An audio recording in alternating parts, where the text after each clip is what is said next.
New Zealand versus Netherlands और New Zealand हरा के आ रही है डिफेंडिंग चैंपियंस को।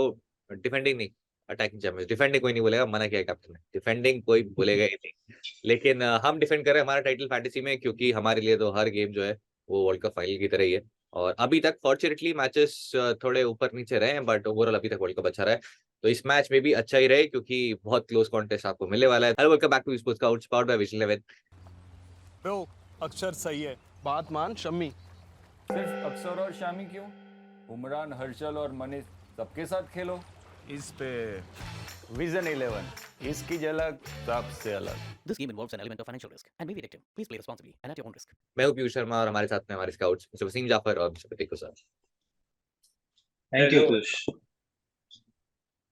वसीम भाई, जैसा हमने एक्सपेक्ट किया था, इंग्लैंड वाला मैच तो बिल्कुल गया नहीं। और काफी कन्विंसिंगली बहुत ही वन साइडेड कॉन्टेस्ट न्यूजीलैंड ने बना दिया था। और बहुत ज्यादा ऐसा नहीं था कि शॉर्ट थी इंग्लैंड। 25-30 रन, 40 रन का डिफरेंस शायद थोड़ा सा और गेम में ले आता, बट बिल्कुल आसपास भी नहीं थी इंग्लैंड कहीं। जी आई मीन इंग्लैंड कभी कभी ये करता है। आई मीन हमने एशेस में भी देखा उनको कि वो उनका जो बैस बॉल है या वटेवर अटैकिंग क्रिकेट जो बोलते हैं वो कहीं कहीं ना कहीं उनको ले डूबता है। आई मीन उनको जिताया भी है। लेकिन वो जिस तरह से जो रूट वो शॉट खेल के आउट हुए और कुछ लोगों ने जैसे विकेट फेंकी वहां पे इजीली, मुझे ऐसे लगता है कि 330 350 रन बनने चाहिए थे उस विकेट पर। दे लॉस्ट दैट अपॉर्चुनिटी और वो गलती न्यूजीलैंड ने नहीं किया। आई मीन कमाल की बैटिंग की।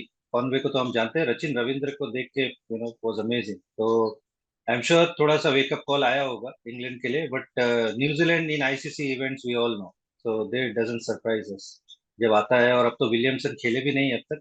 When he will be back they will be even more stronger. या इंग्लैंड ने बैस बॉल से काफी मैचेस जीते, बट वो भूल गए कि वो जिस टीम के अगेंस्ट खेल रहे थे बैस वहीं पे थे पहले।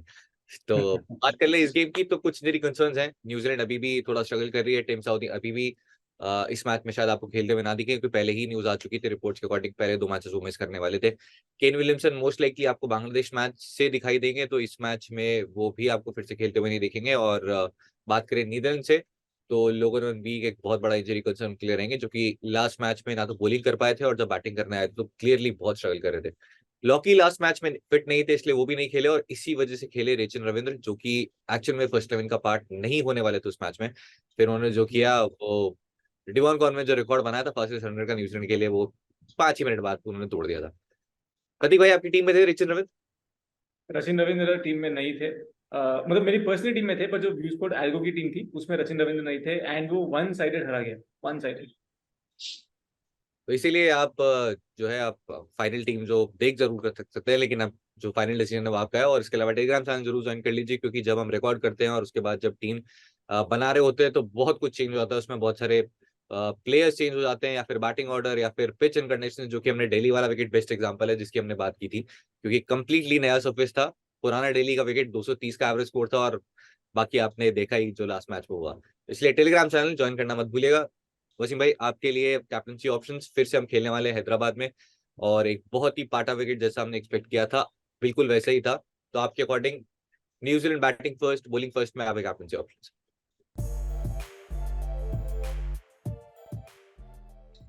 मैं थोड़ा स्ट्रेट फॉरवर्ड है। कॉनवे मेरे होंगे कैप्टनसी ऑप्शन।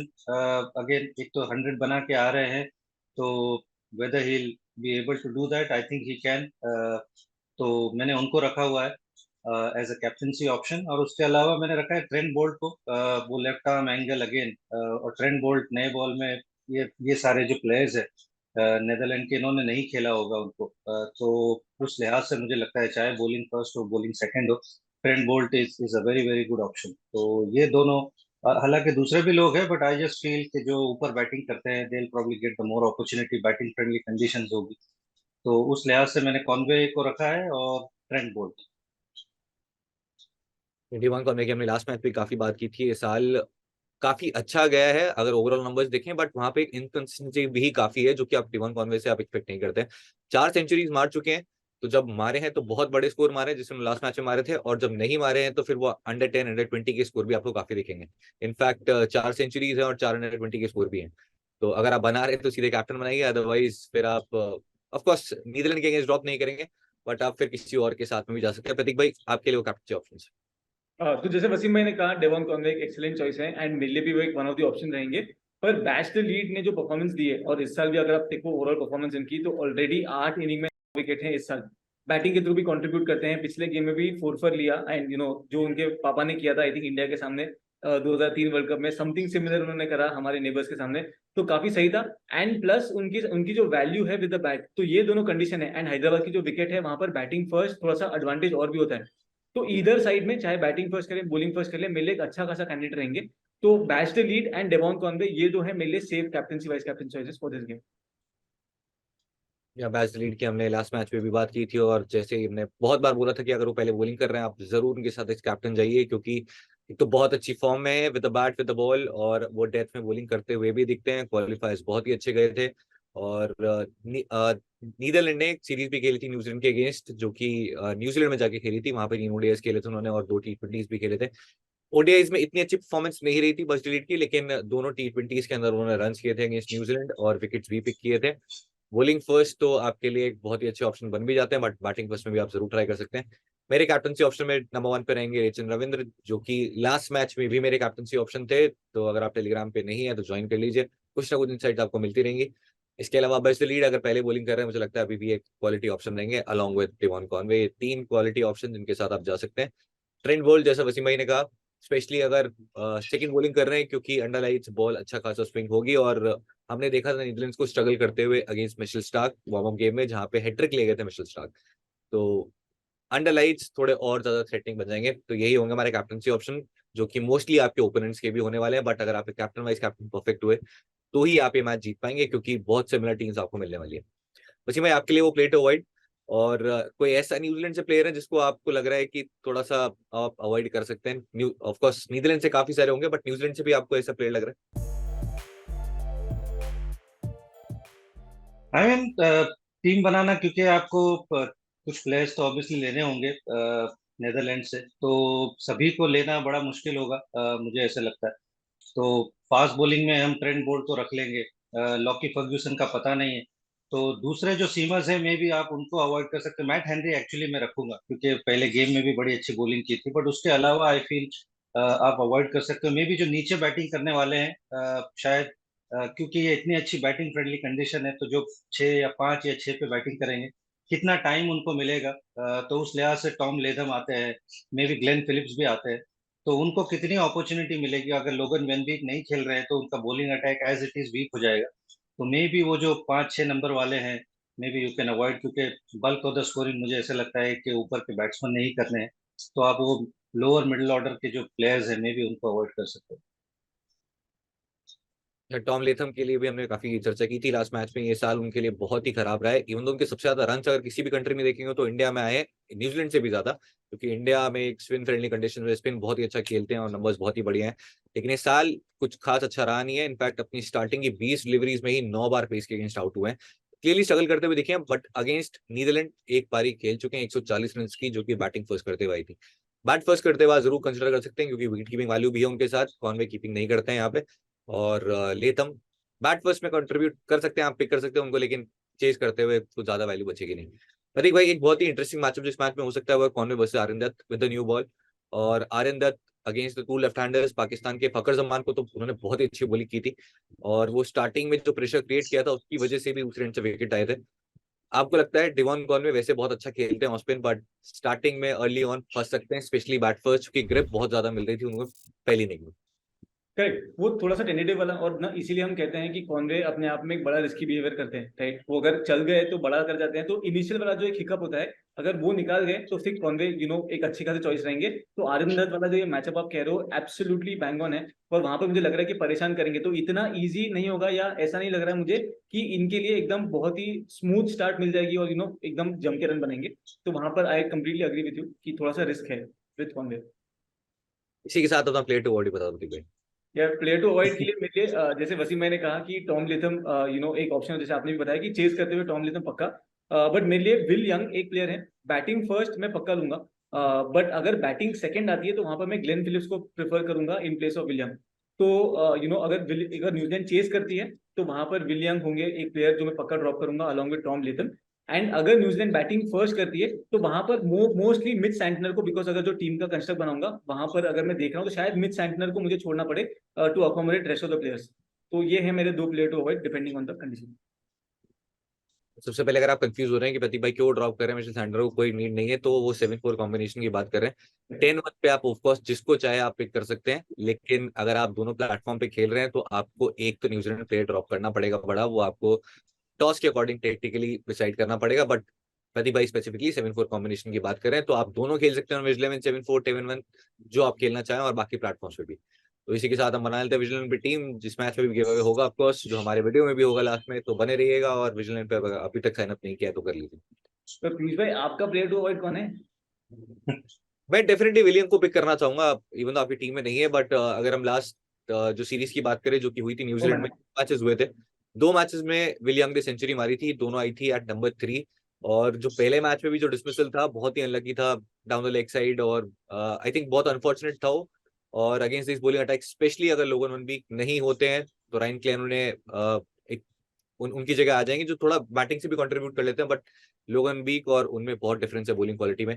लोगन वीक वैसे न्यूजीलैंड के लिए ही खेले अंडर 19, और काफी लिस्टे क्रिकेट भी खेले थे वेलिंगटन के लिए, और ऑलमोस्ट न्यूजीलैंड ए जो है सर्किट उसका पार्ट भी है। बट अब नीदरलैंड्स के लिए खेलते हुए दिखाई देंगे अगेंस्ट न्यूजीलैंड इस मैच में, तो शायद ही दिखे वैसे। तो दोस्तों बेस टीम तो जान लेते हैं, पर उसके पहले व्यू स्पोर्ट ऐप पर जो आपको टीम्स मिलती हैं उनकी परफॉर्मेंस देखना भी काफी जरूरी है। टीसीएस मैचेस में काफी बढ़िया स्वीप रहा है। अगर आप देखो तो साउथ अफ्रीका वर्सेस श्रीलंका वाली टीम भी बहुत ही तगड़ी थी।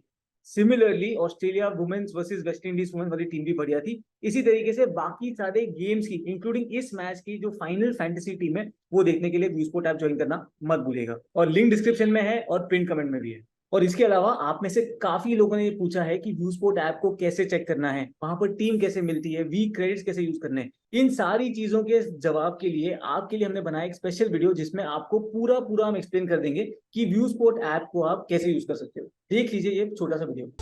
व्यू स्पोर्ट ऐप पर फैंटेसी 11 देखने के 2 तरीके। पहला, आप होम पेज पर मैचेस पर क्लिक कीजिए। अपकमिंग में जिस मैच का फैंटेसी 11 देखना है उस पर क्लिक कीजिए। लाइनअप आने के बाद आपको 2 ऑप्शंस दिखेंगे, view plans, unlock this match. अगर सिर्फ इस मैच का फैंटेसी 11 देखना है तो आप 10 वीक क्रेडिट यूज करके देख सकते हैं। ना सिर्फ फैंटेसी 11 बल्कि व्यू स्पोर्ट टिप्स भी मिलेगा आपको सेम 10 वीक क्रेडिट में। फैंटेसी प्रीव्यू वैसे भी फ्री है हर मैच के साथ। व्यू प्लान्स पर क्लिक करेंगे तो आप सब्सक्रिप्शन ले सकते हैं which can be monthly, yearly या फिर लाइफ टाइम। दूसरा तरीका, होम पेज पर डायरेक्टली फैंटेसी 11 पर क्लिक कीजिए। जिन मैचेस का लाइनअप आ गया है वो अपकमिंग में दिख जाएगा। जिस मैच का फैंटेसी 11 देखना है उस पर क्लिक कीजिए, आपको फिर से दिखेंगे 2 ऑप्शंस। आप 10 वीक क्रेडिट यूज करके फैंटेसी 11 देख सकते हैं। वैसे भी आपके first 5 teams are on us, come explore now.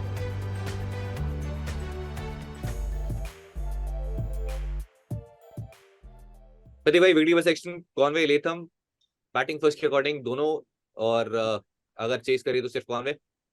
अगर न्यूजीलैंड चेस करिए, जैसे आपने कहा कि बैटिंग फर्स्ट में कॉनवे पक्का, लेथम ऑल्सो टेम्पटेड हूं कि उनको पिक करूंगा। अगर नेदरलैंड्स बैटिंग फर्स्ट कर रही है तो स्कॉट एडवर्ड्स एक स्पॉट है जो मैं शायद कंसिडर करना चाहूँ, बिकॉज उस केस में मैं न्यूजीलैंड के सारे बॉलर्स दूंगा, नेदरलैंड से कोई भी बॉलर नहीं पिक करूंगा। तो फिर स्कॉट एडवर्ड्स, बिकॉज 7-4 कॉम्बिनेशन की बात कर रहा हूँ तो वहां पर मेरे लिए 4th ऑप्शन बनते हैं स्कॉट एडवर्ड्स। अच्छा, मैं बैटिंग में आपके पास में ऑप्शंस हैं। अगर हम न्यूजीलैंड से बात करें तो डैरेल मिशेल जो कि बहुत ही अच्छी फॉर्म में है, और सरप्राइजिंगली इन्होंने एक भी बॉल नहीं की थी लास्ट मैच में, जो मुझे लग रहा था बॉलिंग कॉम्बिनेशन के अकॉर्डिंग कर सकते हैं। इसके अलावा आपके पास विली यंग है, और फ्रॉम नीदरलैंड है विक्रमजीत सिंह और ग्लेन फिलिप्स, जिन्होंने अपने ऑफ स्पिन से 2 विकेट भी पिक किए थे। आपके लिए वो शॉर्ट स्टार्टर जो आपकी टीम में डेफिनेटली रहने वाले हैं। मैं एक्चुअली विल यंग को खिलाऊंगा, क्योंकि पहले मैच में फेलियर हो गया था, तो आई एम एक्सपेक्टिंग ये थोड़ी सी लेसर अपोनेंट है, तो it's a good opportunity for him to score, और अच्छी बैटिंग कंडीशन है, तो उनको मैं रखूंगा। उसके अलावा डैरेल मिचेल को एक मैं रखूंगा विदाउट अ डाउट, और मैं रखूंगा मैक्स डाउट को रखूंगा, क्योंकि विक्रमजीत एक्चुअली थोड़ा सा टेम्पटिंग ऑप्शन है, लास्ट मैच में रन भी बनाए, बट बैक टू बैक क्या वो बनाएंगे रन, वो मुझे थोड़ा सा ऐसे लगता है कि अगेंस्ट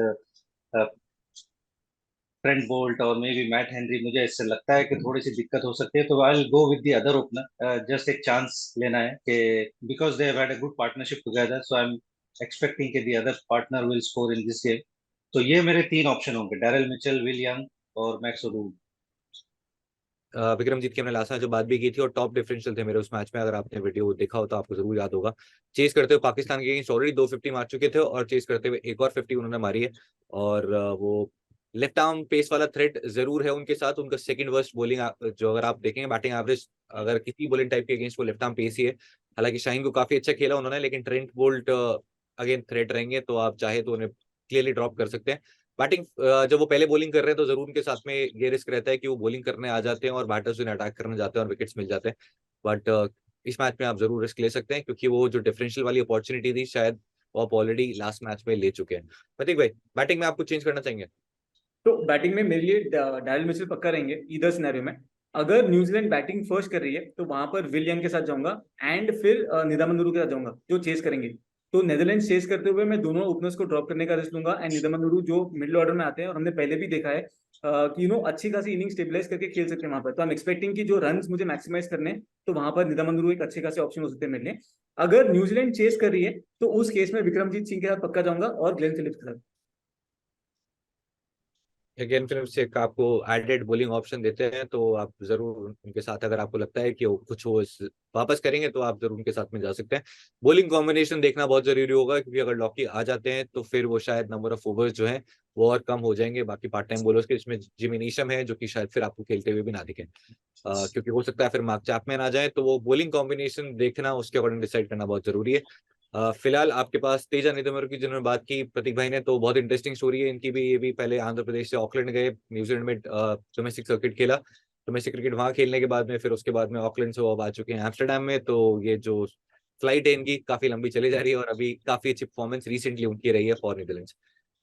ऑलराउंडर सेक्शन में आपके पास बस लीड कॉलिन एक्करमैन, एक बहुत ही क्वालिटी ऑप्शन जिन्होंने विद द बॉल भी कंट्रीब्यूट किया था लास्ट मैच में और कुछ ना कुछ आपको करते रहेंगे with the bat with the ball. एक बहुत अच्छा allround option along with Rachin Ravindra and Mitchell Santner. ये चार फिलहाल के लिए ऑलराउंडर्स है। सैंटनर की ऑलरेडी प्रतीक भाई ने बात कर दी है, तो आप टॉस बेस्ड उन्हें पिक या ड्रॉप कर सकते हैं।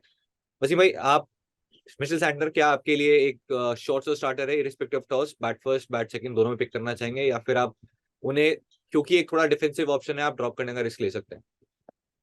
मैं भी न्यूजीलैंड शायद पहले बैटिंग कर रही है तो आप शायद अवॉइड कर सकते हो, सेकेंड हाफ में आप देख सकते हो उनको। बट मेरे लिए ये चारों ऑप्शन एक्चुअली होंगे ही, ठीक है। रचिन रविंद्र होंगे, बॉलिंग भी करते हैं, बहुत बढ़िया बॉलिंग करते हैं इनफैक्ट। और बैट्स डिलीट तो without a doubt one of the captaincy option है। कॉलिन एक्करमैन अगेन अच्छे बैट्समैन है, बॉलिंग करते हैं, तो आपको दोनों तरफ से पॉइंट्स मिलने के चांसेस है। मिच सैंटलर एक्चुअली इंटरेस्टिंग वन है, क्योंकि जिस तरह से वो गेंदबाजी कर रहे हैं तो आप एक्सपेक्ट कर सकते हो कि वो एक दो विकेट तो आपको लेकर देंगे ही। तो वो मेरा फोर्थ ऑप्शन है। तो ये चार ऑप्शन लेके मैं चलूंगा, कंसिडरिंग अगर न्यूजीलैंड पहले बैटिंग करती है तो मैं भी शायद पहले हाफ में न रखूं। जी हाँ, तो चलते हैं बॉलिंग सेक्शन में। ट्रेंट बोल्ट आपके पास straightforward option along with Matt Henry, जो कि दोनों आप न्यूजीलैंड के जो पेस बॉलर्स हैं दोनों को आप रखना चाहेंगे। मैट हेनरी ने 2 मैचेस खेले, जिस हम सीरीज की बात कर रहे हैं उसमें एक मैच में 4 विकेट्स पिक किए थे उन्होंने, और 2022 से पता विकेट्स भी ओडीआईज में न्यूजीलैंड के लिए उन्होंने लिए हैं। और आपको विद द न्यू बॉल और फिर आके कुछ ओवर्स डेथ में भी करते हैं, तो इनफैक्ट एक आपके लिए डिफरेंशियल कैप्टनसी ऑप्शन भी बन जाते हैं अगर आप खेल रहे हैं grand leagues, even small leagues में भी अगर न्यूजीलैंड पहले बॉलिंग कर रही है। वसीम भाई, आपके लिए वो बॉलर जिसको आप पिक करना चाहें स्पेशली फ्रॉम नीदरलैंड, क्योंकि अगर लोगन वन नहीं खेलते हैं तो रॉलफ वॉन्डरमर्वे एक बहुत अच्छी चॉइस बन जाता है। विद द बैट भी थोड़े बहुत आप एक्सपेक्ट करते हैं कुछ रन कर सकते हैं और काफी एक्सपीरियंस है खेलने का और 10 ओवर्स भी करेंगे। आई मीन इंटरेस्टिंग वन है। ये विकेट क्योंकि थोड़ा सा बैटिंग फ्रेंडली हम ये बात कर रहे हैं, इतने बड़े स्पिनर नहीं है, तो उस लिहाज से मैं थोड़ा वैंडरमर्फ को थोड़ा अवॉइड करूंगा। आई गो विद वैन मीकरन। थोड़ा सा फास्ट बॉलिंग डालते हैं, दम से डालते हैं, और शायद हो सकता है कि इस बार नया बॉल डालने का मौका मिले। तो I go with Paul van Meekeren other than Matt Henry and Trent Boult. तो वो मेरे थर्ड ऑप्शन होंगे। प्रतीक भाई, मीकरन वर्सेस वॉन्डरमर्व या फिर दोनों? तो जैसे मैंने बताया था कि अगर नेदरलैंड्स पहले बैटिंग करे, मतलब न्यूजीलैंड बॉलिंग फर्स्ट में, मैं तीनों न्यूजीलैंड के पेसर लेके जाऊंगा अगर वो तीनों खेल रहे हैं तो। इन विच केस नेदरलैंड्स का एक भी बॉलर लेके नहीं जाऊंगा। अगर नेदरलैंड बॉलिंग फर्स्ट कर रही है तो मेरे लिए अभी वैन मीकरन एक बेटर ऑप्शन लगते हैं मुझे ओवर वैंडरमर्वे या आरिंदर। बॉलिंग करेंगे, होपफुली डेथ में भी रहेंगे एंड बैटिंग के साथ भी कुछ ना कुछ वैल्यू करके जाते हैं। वैंडरमर्वे का जो एक्सपीरियंस है वो बहुत ज्यादा है एंड उम्मीद करते हैं कि यहाँ पर वो फिर से एक अच्छा खासा अपना कॉन्ट्रीब्यूशन करके जाएं। बट मेरे लिए फिर भी सेफ ऑप्शन वैन मीकरन रहेंगे। T20 वर्ल्ड कप अगर आपको याद हो तो पॉल मीकरन हर मैच में विकेट पिक करते हुए आ रहे थे और बहुत ही थ्रेटनिंग लगे थे उस टाइम पे, अपनी बेस्ट फॉर्म में थे वो। अभी जरूर फॉर्म थोड़ा सा कंसर्न रही है, बट इस बॉलिंग लाइनअप में बॉलिंग फर्स्ट करते हुए डेथ में आपको जरूर दिखाई देंगे अब, क्योंकि लोगों ने भी अगर नहीं खेल रहे तो फिर पॉल विक्रम को ही डेथ में ओवर्स करने पड़ेंगे, क्योंकि बार बार आपको लास्ट के अंदर कॉलिन एक्करमैन बॉलिंग करते हुए नहीं दिखेंगे, स्पेशली जिस तरीके से हैरिस रॉफ ने उन्हें छक्के मारे बाद में। तो इसी के साथ हमारी बेस टीम तैयार है, और फाइनल चेंजेस के लिए टेलीग्राम जरूर ज्वाइन कर लीजिएगा आप। और चलते हैं आज गिव अवे के क्वेश्चन पे, जो कि पूछेंगे आज वसीम भाई। सचिन रविंद्र का स्कोर, तो आई एम गोइंग विथ 15। 15 यानी कैप्टनसी ऑप्शन तो नहीं रहने वाले हैं। प्रतीक भाई। मेरे लिए 39। 39 मैं चले जाता हूँ 56 के साथ, और साथ में 1 या 2 विकेट भी दिलाता हूँ मैं। बट आपको गेस करना है रिचन रविंद्र के रन्स, और अगर आप हुए एग्जैक्ट तो आप जीत जाएंगे। अगर मल्टीपल करेक्ट आंसर्स हुए तो जो भी फास्टेस्ट होगा एग्जैक्ट कमेंट्स में, या फिर कोई किसी का भी सही नहीं हुआ तो जो क्लोजेस्ट होगा उसे मिल जाएगी ओरिजिनल एडिडास की इंडियन ओडीआई फैन जर्सी, जिसको आप पहन के घर पे सपोर्ट करें या फिर स्टेडियम में जाके सपोर्ट करें, बट जाइए और इंडिया को सपोर्ट करिए, क्योंकि बहुत टाइम बाद हो रहा है वर्ल्ड कप, पूरे 12 साल बाद, और होपफुली इस बार वो जो है जो सूखा है ट्रॉफी का वो खत्म होता गया। वसीम भाई, लगता है टूट जाएगा ये जिंक्स हमारा? बिल्कुल बिल्कुल, आई मीन अच्छे चांसेस लग रहे हैं जिस तरह से इंडियन टीम खेलते आ रही है, और एशिया कप में जिस तरह से खेला है। पहले एशिया कप से पहले बहुत क्वेश्चन मार्क थे कि केएल राहुल नहीं खेले, श्रेयस अय्यर नहीं है, बुमराह नहीं, बट एशिया कप खत्म होने के बाद ऐसे लगा कि probably one of the best teams going around, और सारे फॉर्म में नजर आ रहे हैं। तो hopefully it stage like that, और वो होम का एडवांटेज भी इंडिया के पास है, तो अच्छे अच्छे चांसेस मुझे लगे। या होम एडवांटेज और ज्यादा होगा जब होम सपोर्ट होगा, और होम सपोर्ट तब होगा जब आप जाएंगे और चेयर करेंगे, इसलिए हम आपको भेज रहे हैं जर्सी, तो पार्टिसिपेट जरूर कर लीजिएगा। आज के लिए इतना ही। वीडियो कैसा लगा जरूर कमेंट करके बताइए। Thank you so much Wasim भाई और प्रतीक भाई अपना समय देने के लिए। Thank you. Thank you.